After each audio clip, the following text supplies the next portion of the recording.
I do get creative blocks. I think most of the time, for me personally, it comes from being too multifaceted.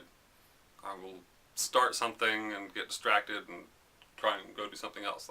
Yeah, I think everyone's approach is a little bit different, and if you can maintain your focus on one thing, it can be good. Sometimes it's excellent to really be able to finish a project before you move on to another thing. But then also, I found for my creative process, I have to be able to let things overlap a little bit, or at least let go of one thing and come back to it. And I think that that's a part of any discipline you're going to own. Everyone's creative process is different.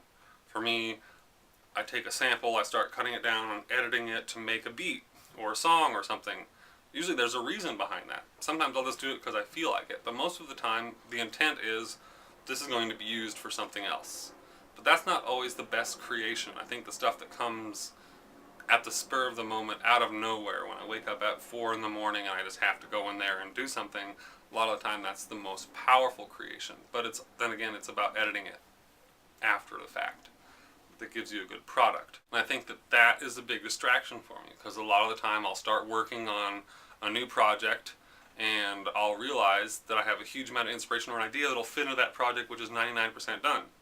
So I'll drop this project, which is 10% started, and go and finish that 1%. A lot of the time that can be a big problem, because I'll forget what I was doing before. But my work process and workflow has really become more efficient because of the digital world. When I was first doing multi-track recordings on a 4-track tape recorder, or playing with whatever I could, it was always ridiculously easy to forget things or record over a tape. With the digital world, it's a lot easier to have a controlled workflow and not lose your content. But right there, again, the digital world is, I think, my biggest impediment, because what am I going to do? Edit photos, edit a video, edit music? I don't know. Sometimes it's really hard. I have to sit there. I will literally roll my die and figure out where my energy is going to go for the day. But that's not always true, but it helps. I mean, that's the kind of thing. That's my block. I can't decide, so I'll roll the fucking die. And if I disagree with it, then I'll disagree with it.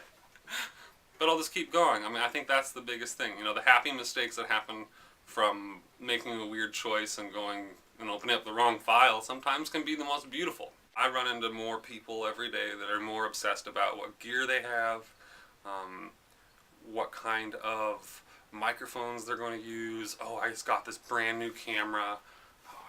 I'm going on this great trip to go and do what? Shop?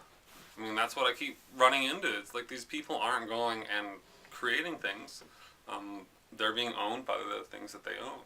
You really do have to just let go of those personal preconditionings and let things really come out, which I think is the biggest key to anyone doing anything well.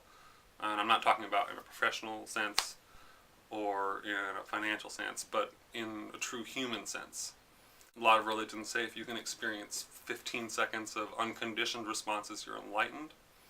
And I think that's really probably pretty true. Most of us go through our lives maybe experiencing a second here or 2 or 3 seconds here of unconditioned response. That means where you're living absolutely in the present. There's no thought for the past or future. You're in the present. What I take the most joy out of in any kind of creation is the losing myself in the present moment. Because I know that there is the present moment to live in. And I really wish I could get back there and stay there a lot longer. Don't we all?